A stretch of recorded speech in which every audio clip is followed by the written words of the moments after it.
Hello everybody, it's BigMayonnaze back on the sandwich. Today we're diving into Tiny Bunny. This is not the normal kind of game that I play. This is more of a reading style game, a storytelling game. So with that being said, don't forget to like and subscribe. This kind of stuff is really interesting and it's a different pace. It's a little bit more of an exploratory, multi-ending kind of game. So I'm definitely really interested in checking this one out. So please guys, take a minute, hit like and subscribe, and we're going to go ahead and dive on into this game. Now, I do apologize in advance. I'm a little nasally today. I'm getting over a sickness here.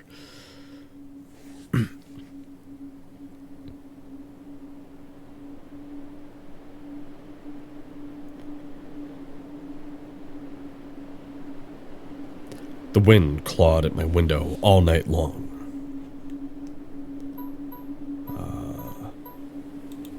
Okay. It wandered the fields and howled like an angry beast. An endless song, weaved from all sorts of voices, shrill, gentle, sneering, twined in the air.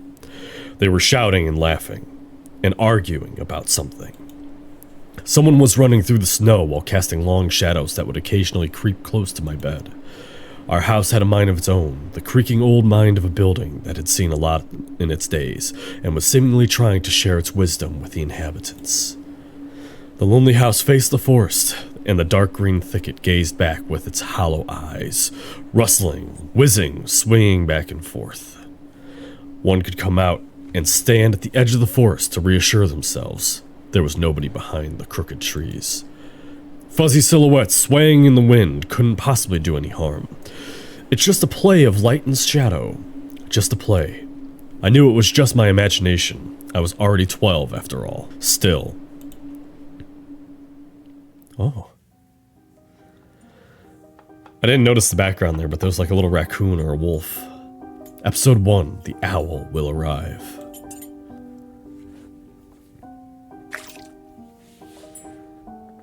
You got a little schmutz there.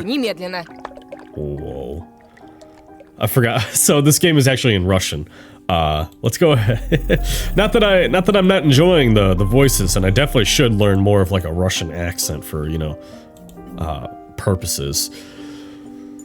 But we're gonna go ahead and turn those voices off.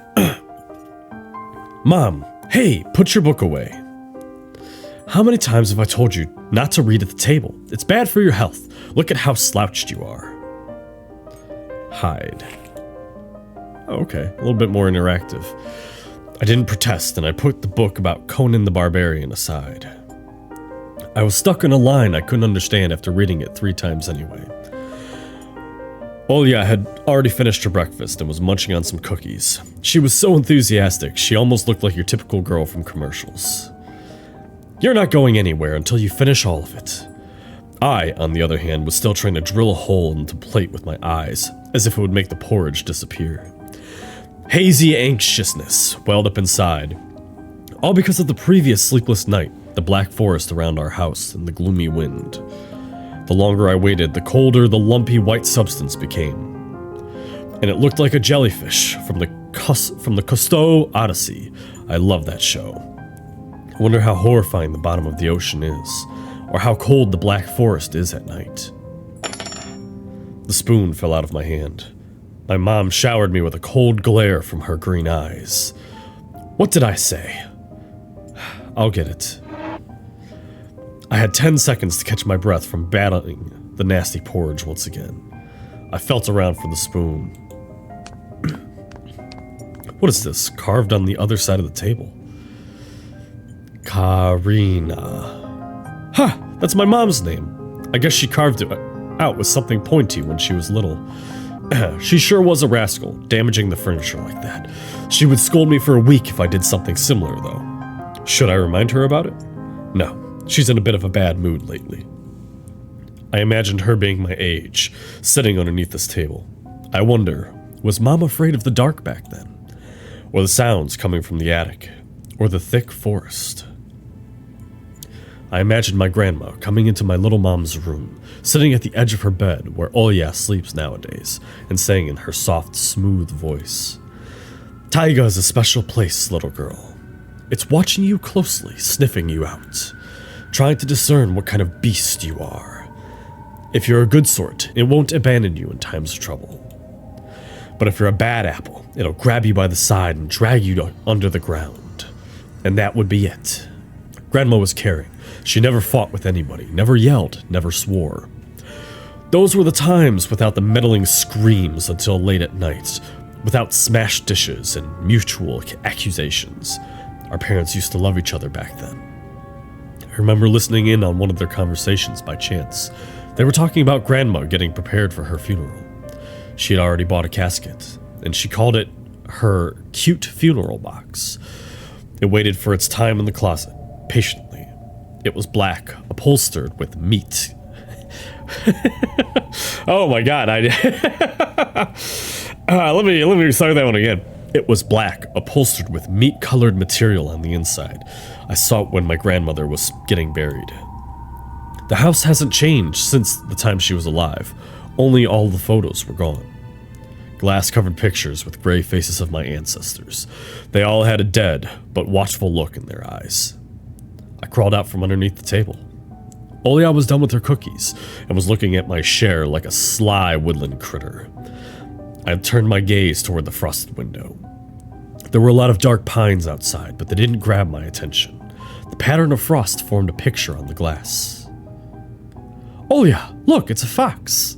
It's a fox. Where? It looked almost like those optical illusion thingies they put in the back of student notebooks. A mixture of fine lines at a first glance, but if you blur your vision a little bit and look under a certain angle. Not outside, on the window. Look, here's the nose, and here's... Hey, eat up! Yes, just a moment. I don't see anything. Hurry up, there's not much left. Ah, there it is, but it still doesn't look like one. And I'm telling you, it does. Nuh-uh. It does! Stop it! These kids, I swear. Now I couldn't see the fox either. It disappeared. Went away. Only the frosty patterns, similar to stretched out nettle leaves, kept creeping up on the glass. Whew! What a handsome gentleman that is right there. My dad entered the kitchen with long, measured steps. I want to have a beard like his when I grow up. Me too. My mom would always ask jokingly, "Come on, shave it off. It stings." This was so long ago. Nowadays, rumbling doors and witty comebacks were an everyday occurrence. Olia covers her ears whenever she hears something like, "What's the point in all of this?" through the wall. "It's all for your sake," Dad would reply, "for the sake of our family." I always caught every sound in fear of hearing the most dreaded, the deadliest word that started with a D. Diva. Devo. I don't even want to finish it. It was scary to imagine me and my sister could be torn apart and taken to two different families. Anyway, your fox is nothing. I have an owl on my window. You and your owl talk again. You said you believed me just yesterday. Has anybody seen my car keys? I remember leaving them on the windowsill. Right. Maybe you did, and maybe not. You're a grown man and a father of two, and still... Karina, please stop. Just let me get ready in peace. Your keys are in the basket, near the phone. Well, thank you very much. Anton, stop making a martyr out of yourself and finish eating already. But the owl... There was no owl. But there was one. It had giant glowing eyes. Olia sprang up from the chair and placed her hands on her little face, imitating a pair of eyes with her fingers the size of an apple each. Last year you had Babai in your closet, and now this owl. But I saw it. Olia shifted her gaze back and forth from Dad to Mom to me, but couldn't find any support. Have you thought about befriending it? You know, like feeding it with imaginary mice. Don't bully our girl.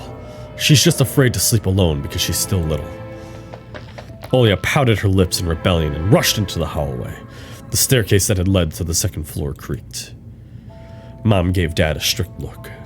Oh, that look in her eyes. It's so uncomfortable to be pinned underneath it. Dad sorted in reply and left, ringing with the keys he had just found.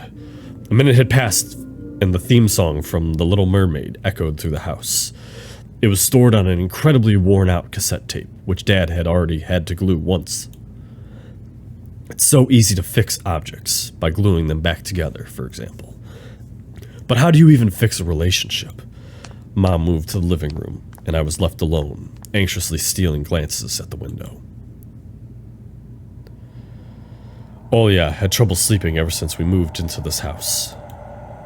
She would toss and turn or curl up into a ball under her blanket. Sometimes she would jump in the middle of the night and turn on the VCR. Cartoons helped to take her mind off of all the troubles we had with the move and our parents. Ooh. Ooh. And then Olia said she saw that giant flying monster outside her window. She became obsessed with it. Our parents did everything in their power. They tried every little trick to get rid of those ridiculous fears. Olia refused to sleep alone and didn't believe that the owl was just one of her nightmares. After last night, I wasn't sure what to make of my sister's words, what to think of it myself. Can nightmares be infectious? That night, I couldn't get a wink of sleep and ended up thinking of what to expect from my new school.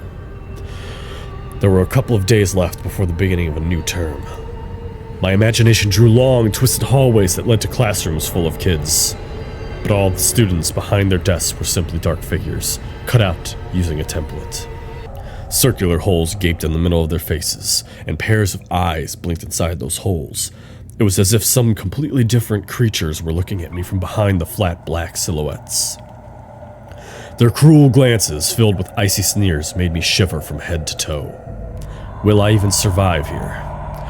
Won't they gang up on me and beat me down, stomp on me with their bloodied shoes? The damn school can burn for all I care. I just wish for anything to happen to it. Doesn't really matter what. I didn't want to go there that badly. I didn't want to see people who are just itching to smack me on the head, trip me up, think of a new offensive name for me, worse than the previous one. I felt like the glasses I wore made me an outsider or some sort of monster. My gaze slid across the drawings hanging on the walls. I couldn't consider myself a great artist, but Olia begged me to hang them. Drawing was the only thing that made me happy as of late. The small circle of friends I had also enjoyed my paintings, and they promised to call me from time to time. Sometimes I imagined my mom picking up the phone and saying in a cold voice, "You've got the wrong number." Or, Anton is not around. Anton is not around. I imagined my future classmates lying in their beds, just like me, listening to the howls of invisible werewolves outside their windows. Maybe my new classmates will like me after all. But who would ever like a boy with such thick glasses? I mean, my dad used to wear glasses when he was little, and now he's married to the most beautiful woman on the planet, my mom. The house creaked, pressed by the wind. The condo we used to live in, a 9-floor concrete building, buzzed with the neighbor's drill, mumbled with a TV set from behind the wall, cried like a baby from the family next door. Our current house, though, I can't really call it new, was completely different. It was silent and easy. Going during the day, its shadows lay dormant in the corners, on the closet, cobwebs underneath the stairs. But they all woke up during the night. Something was watching me from every corner, almost as if the old photos from my deceased family with their ashen eyes were hanging on the walls in place of my drawings. The floor was squeaking, rusty drains were moaning, and the attic was occupied by noisy drafts. One could think the house was performing in some sort of demonic melody. And then I realized I was, in fact, hearing music. It was already playing for a good while. I didn't actually notice that music come in. That's kind of interesting. Somewhere at the edge of my perception, I could hear a flute. It was mixed with the sound of the wind, of the creaking old house, and my thoughts, too. I stood up and rushed to the window. I wanted to reassure myself that this music was nothing more than a product of my imagination. It's not like somebody was playing it there, amidst the snowy cold, amidst the snowy cold night, am I right? I wonder if I'll have more choices later. Someone was dancing in the field. Black silhouettes I could barely make out, with the dark forest as their backdrop. They jumped around, basked in moonlight. bumped into piles of snow, rolled around, and crawled on all fours. Stories about wolves playing under the moon came to mind, but these were clearly not wolves. It looks like a bear. Looks like a little chicken guy. I got some weird characters out there, huh? One of them's a wolf, though. They stood upright at times, circled around holding hands and whipping up snow, disappearing into the shadows for a brief moment, and then coming back. Something bizarre was going on. Shadows dancing in the starless abyss made my imagination go wild, making me anxious at the same time. Suddenly, the music had stopped. Oh, that's creepy. The dancing shadows froze in place, and I could swear, pierced me with their gaze. One of the silhouettes immediately parted from the bizarre shadow carnival and sprinted across the field with giant leaps. Oh, God, I don't know if I'm ready for this. It glided on squeaky snow without leaving any prints, and it was devoured by the pitch-black shadow of my house, which became even darker and thicker. My heart was jumping around like the bird inside of a cage. I shut the curtains with a swift motion and stepped back towards the bed. They saw me. A freezing torrent of fear washed over me. I stood in the middle of a perfectly dark room and listened to some unwanted guest move and scrape around, looking for an entrance. The sound moved to the right, then circled around the house. Now my guest should be at the front door. I jumped into the bed and covered myself with a blanket as if it could protect me. The shackles of fear locked my muscles. I remember at the funeral, my grandmother laying there, hands crossed on her chest, her facial expressions sharp like that of a tin doll. Ants running up and down the legs of a chair that held my grandmother's casket. I imagined those little creatures climbing up to her head and pulling her eyelids with their tiny legs. Then her wrinkly eyeballs would once again move inside their sockets like she'd still be able to see her grandchildren. I was chanting the spell she taught me throughout the whole procedure. And now, lying under the blanket and listening to the squeaks and howls, I was repeating the same words. On the Isle of Boyan, underneath the blemished sun, in the sea of color blue, stands a cabin made of wood. There lay lard and ashen hair, for the spawn from the devil's lair, to feast and always leave alone, God's faithful servant named Antone. Evil, leave this house must. Ashes to ashes, dust to dust. Bizarre sounds had disappeared. I cautiously peeked out from underneath the blanket and saw curtains waving around like a hanged man. And then the night doused me with a new portion of boiling terror. The sound scratched at my eardrums. In reality, something or someone was scratching at the front door, hurriedly clawing at wood, demanding to be let in. The door was shut. Dad had become very cautious recently, so he installed a sturdy lock. I remember him staring at the forest intently as if he was looking for someone. Ashes to ashes. Dust to dust.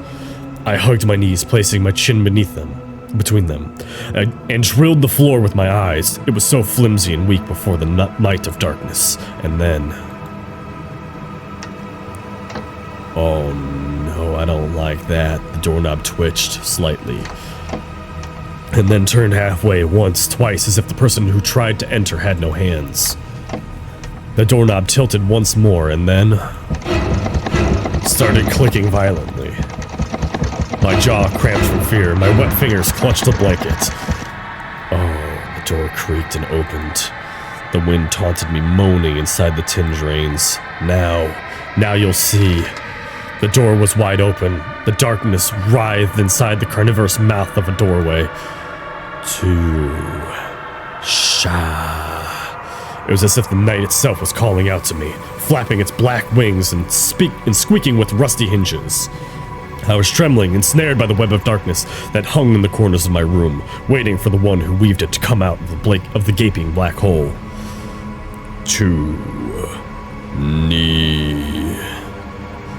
My abdomen tightened and my chest rose up, ready to exhale a desperate scream. But before I was able to do anything, the darkness asked me, Tosha, you asleep? My sister's pale face protruded from the thick shadows. I almost screamed from relief. Olya? I'm not sleeping. Did something happen? Olya frowned and stuck out her lower lip, a clear sign that she was about to cry. It's there again, staring at me. Shoo her away. Tosha, please. I'm so scared. The fear that was tormenting me just a moment ago crawled away and hid somewhere in my stomach. I needed to calm Olya down. It was just a dream, silly. Don't be scared. Dreams don't bite. No one's going to harm you. Olya sobbed. She was trying her best to believe me. But was I sure myself? I have no idea. Let's go to your room and watch the video. Sleeping Beauty, for example. You like that cartoon, don't you? Why does the Sleeping Beauty have a prince and I have the scary bird? That question took me by surprise. All right, let's watch Cinderella. My thoughts became tangled, fuzzy. What was that? What studied me with its eyes while dancing feverishly under the moon? The darkness was clinging to the window, and it couldn't be fooled by my grandmother's old chants. It couldn't be satisfied with a feast of lard and long ashen hair. Tosha, are you coming? Yes, just a moment. Oh my God!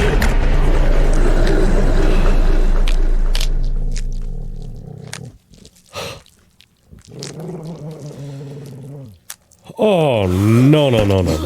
Yeah! That looks familiar. Jesus. That's why I didn't want to laugh at Olya and her owl in the morning.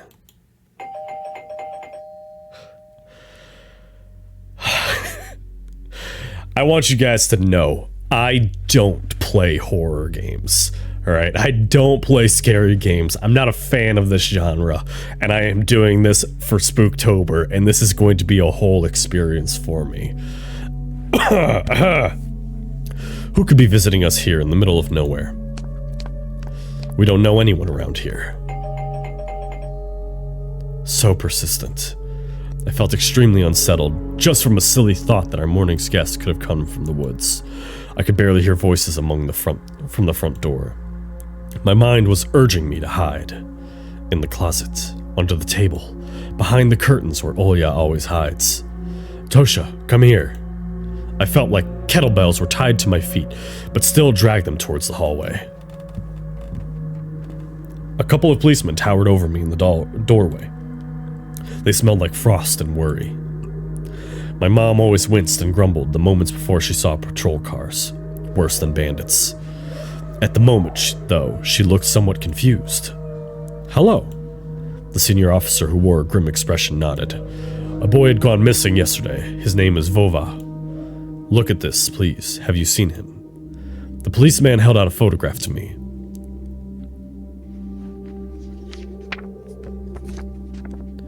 There was a ginger boy around the age of elementary school, pictured with a wall carpet as the backdrop. He had a striped cat in his hand and wore a wide smile. No, I haven't. Are you sure? Please look closely. Where would I have seen him? I don't know anyone here. I barely leave the house. Well, maybe you've seen him from the window. That's right. Your windows look straight at the forest, don't they? The window. No, I haven't seen anything. Please, I see. He sounded tired, but his eyes, his stare long and heavy, was full of suspicion. I squirmed unwittingly under the weight of his guilt, which his giant shadow cast over me.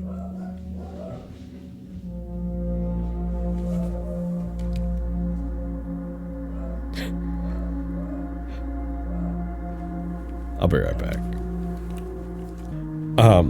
I need you guys to understand something here. This game has really... I don't know if you guys can hear it on your end through YouTube, but from my end through my nice headphones and the direct audio from the game, this game has very realistic background sounds. So I started hearing something in the background, and I wasn't sure if it was my dogs or the game or my anxiety, but like... I needed to break away from a second here and discern what was going on. It was my dogs. We had an Amazon package come in. Anyway, the policeman finally tore his eyes from me and glanced over the hallway, the stairway, and the cracks from the ceiling, which I haven't noticed before for some time, for some reason. How do you like your new place, by the way? You getting used to it? Bit by bit. It's just our little daughter misses the city a lot. Misses the city, huh? Have the locals been treating you well? Yes, everything is all right. Thank you.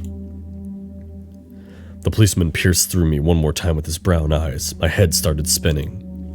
Can I help you somehow? I asked that in a shaky voice, to look like a polite boy and to end his unpleasant conversation sooner. Now that I think about it, you look just like one of my nephews, little fella. He was a witty boy around your age, wears the same type of goggles. Always engrossed in reading those mystery novels. Told me he wants to enroll in police school when his family visited this summer. Wanted to help other people, just like me, you see. I felt uncomfortable, as if a distant relative and not a police officer stood before me. You know what? Little boys like you should stay home, steer away from trouble. The times have changed so much. Mom interjected in a cold voice. You don't say. Ah, well then. What grade are you in, Anton? 6th. Have you made any friends here so far? Not yet. I'm going to school for the first time after the break. And then I'll leave you my number just in case. Call me if you have any new information. The policemen were gone along with their shadows, the smell of cheap cologne and the photo of a smiling boy. His face stood still before my eyes. I wondered what it was like for him, being all alone, there. For some reason I thought of the forest, swaying in the wind. What did his poor parents feel? What did his poor parents feel? And what would my parents do if I were to go missing? Would they cry and thrash around hysterically? Or would they accuse each other like they always do, and forget about me eventually? Mom, this Vova, did he go missing in our forest? Seems like it, poor child. I looked out the window at the road. The police UAZ drove off toward the village. The officer's nephew came to mind when I was splitting off old paint from the windowsill. I remembered all the teenage mystery novels from the Black Kitty series I've read this summer. Your average boys and girls investigated all sorts of mysteries there. They looked for clues, spied on suspicious people, and after a set of amazing adventures, bam, solved any complicated case. They became local celebrities and must have made their parents very proud. I noticed a trail of policemen's footprints that led to the forest, and then it clicked in my head. Why don't I start an investigation of my own? Maybe I'll find that lost boy, and I'll get a reward. Olya would be so happy. And not only Olya, Mom and Dad too. Maybe they'll even forget about their quarrels for a while. Maybe I'll even save us from the D word. I fantasized about buying Olya a Tamagotchi and getting a cassette player and a bunch of tapes for myself, and a whole box of Kinder Surprise. When was the last time our parents bought us toys? Last autumn, I think. My dad had lost his job at the time. There's that annoying song about it. I had little to no idea what was the accountant's job like. They count money, I think. Neighbors used to envy us. But nowadays, Mom and Dad barely had money to afford sweets, and Dad would always divide a single chocolate bar between me and Olya. Sometimes I gave her my share too. No matter how much I wanted to eat sweets, she was still just a pipsqueak. I couldn't wait to go out, looking for clues. I'm going outside! Yeah, right. You want the police to go around with your photograph next? The forest is so thick. What if the boy gets snatched up by wild animals, or something even worse? Even worse, echoed through the hallway. I won't go far. I'll stay away from the forest. Did you hear what I said, or should I repeat myself? Better go pack your school bag or play with Olya. The sound of splashing water came from the kitchen. It meant that the argument was over and Mom had had the last word. Huh. What is this? Oh, that's cool. I can inspect things here. Let's see. The cross had seen so many people come and go inside this house. It was black, as if it had absorbed all human sin from the long years it was hanging under the ceiling. After Grandma died, Mom was going to take it off and hang a horseshoe in its place as a lucky charm, but she cut herself with the cross's sharp corner and almost fell from the stepladder. Dad called it a sign from above and ordered the cross to be left, alone in its rightful place. Oh, this is a good question here, guys. I know what happens if we go to the yard. kind of curious what else we have. Let's see what's in here. The dark, stuffy closet. Mom says it smells like mice, but how would she know what they smell like? She hates when I stick my nose in there. She's afraid I'll cut myself on the freshly sharpened axe. And Olya can't even be lured close to it. She thinks Babai is living there. I tried to help her fight her fears once. I opened the door and turned on a dim lamp so she would see there's nothing but cobwebs, Dad's tools, and scratched walls. She still didn't believe me. And I like to hide in the closet and listen to Olya count outside. 1, 2, 3. Better hide from me. And then drag her feet on the creaky floorboards, hoping that she wouldn't need to look for me in the cramped monster's den.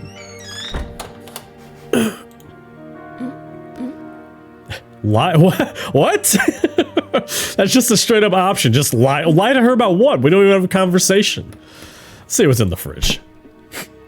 Open. Ew.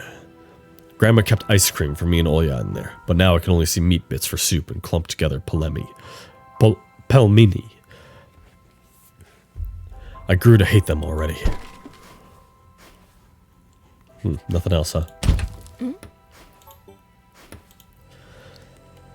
The side of an old ocean freezer was checkered with my childish drawings, Mom's recipes, and all kinds of stickers from bubblegum with dinosaurs that Olya liked so much. Among that still life picture hung a piece of ruled paper with the phone number of the police officer who had visited us. First Lieutenant Tikhonov. I read inside my mind, looking at the officer's sprawling handwriting. A scrap of paper was held by 2 pieces of a broken magnet from some old Soviet toy, and those pieces just barely covered up the numbers as if to taunt me. I leaned toward it to unveil the mystery and take a piece of to a safer place where it would wait for us, for its time when we would finally find Vova and be the first to call the police with the happy news. Anton. Mom's reproachful eyes stared at me. What do you need it for? Hands off or you'll lose it. Angering my mom was the last thing I wanted, so I lowered my hand. I'm not a liar. I'm not gonna do that. What if there's anything? Oh, there is. There's a little... Let's see. The decrepit stain-covered calendar was my once favorite form of entertainment in Grandma's house. I remember waking up and running to the kitchen so I could tear off yesterday's leaf first thing in the morning, as if the coming day would get lost in the taiga forest without my help. One day closer to New Year's, one day closer to Grandma's funeral. I haven't touched this calendar for years now, since the time they started writing dark and spooky death chants that only made me gloomy instead of funny proverbs and superstitions, to be exact. I grabbed the dusty calendar leaf with caution and tore it off effortlessly. Sadly, the spooky descriptions from my childhood were still there. 7 horses carry the log. If 7 can't carry, bring the 8th from a fairy. They will take it away and never come back. This is the fate the log cannot escape. I crumpled the gray leaf and threw it into the wastebat, hoping to get rid of the anxiousness that washed over me. It was spreading inside me like an ink stain on a blotting paper. Alright. Well, I think the only option is to go outside. So, before I do that, I'm going to leave it here for right now. Thank you guys so much for coming out. Don't forget to like and subscribe. Part of being a YouTuber is trying to learn new things, and my aim with this series is to learn how to speak a little bit better, learn how to read these things better. So it sucks that I'm still getting over this cold, and I'm a lot more nasally, but I really hope you guys are willing to look past that and keep on with this series, because I am really interested in this game, and it's the right amount of creepy and eeriness that I think it can really be a good series. So thank you guys so much for coming out, and as always, I'll see you back in the taiga place.